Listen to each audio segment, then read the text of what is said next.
Негизи бул маселе жогорку кеңеште байма-бай көтөрүлүп турат. Бул маселе көтөрүлүп, кечээ жакында деле, андан мурун деле мен коллегаларым бул маселе боюнча көтөрүп чыкты.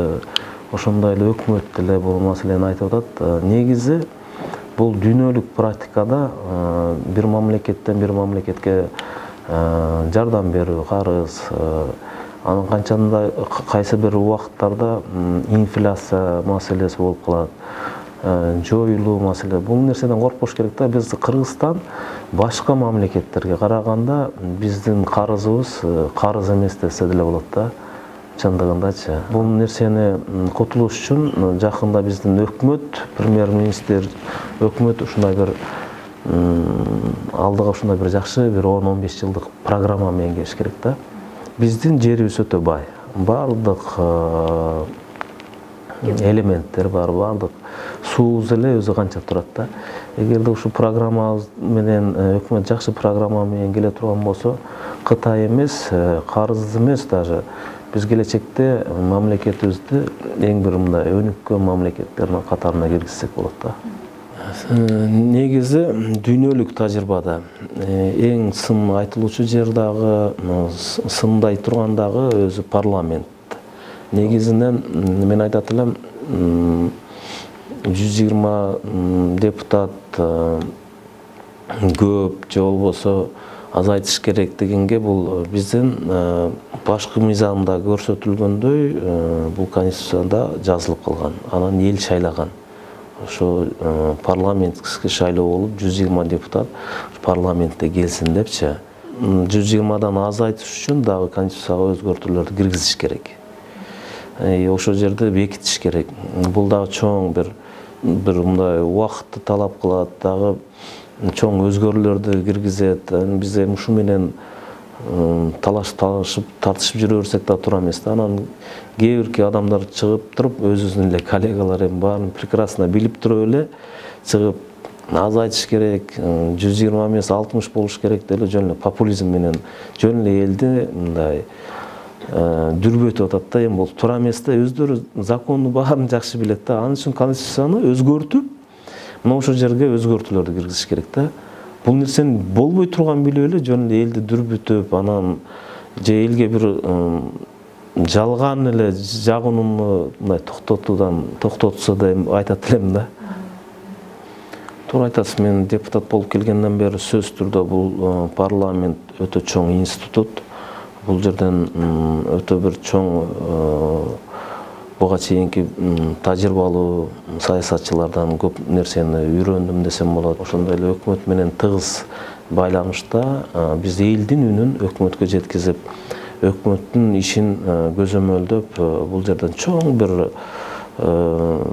өзүм үчүн тажрыйба алдым да. Элдин маселеси менен өкмөттүн ортосундагы ушундай бир ишти алып баруу өтө ушунчалык бир кыйын нерсе да.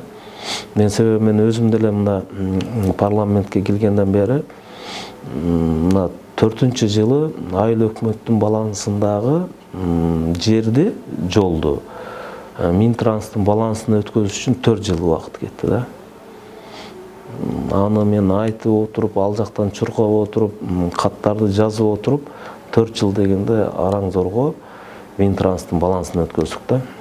Андан сырткары эле ар бир элдер суранган көйгөйлөрдү көтөрүп чыгып, ошоларды өкмөткө жасатуу деген бул чынын айтканда кыйын нерсе да. Өтө кыйын нерсе. Булардын өзүңүздөр билесиздер, мына өкмөттө ушу барганда эле ушу кат менен эле жооп кайтарып, анан өздөрүнүн жумушун кыла берген ушундайга бир адатка үйрөнүшкөн да. Барса эле жок, биздин колубуздан келбейт, бизде мындай жок, же акча жетишсиздик болуп атат деген эле ушундай кат менен гана отурат. Ал ушу министрге деле жетпейт, же болбосо башкасына деле да. Депутат деген элдин үнүн жеткизүү үчүн, бизди элдер шайлаган үчүн, биз мына депутат болуп ошондуктан аркасынан сая түшүп, карап, ызылдаган үчүн гана көп нерсе алдыга жылат да. Анан мен айтат элем, депутаттар жаман, депутаттар мындай дегенден мындай алыс болуш керек да.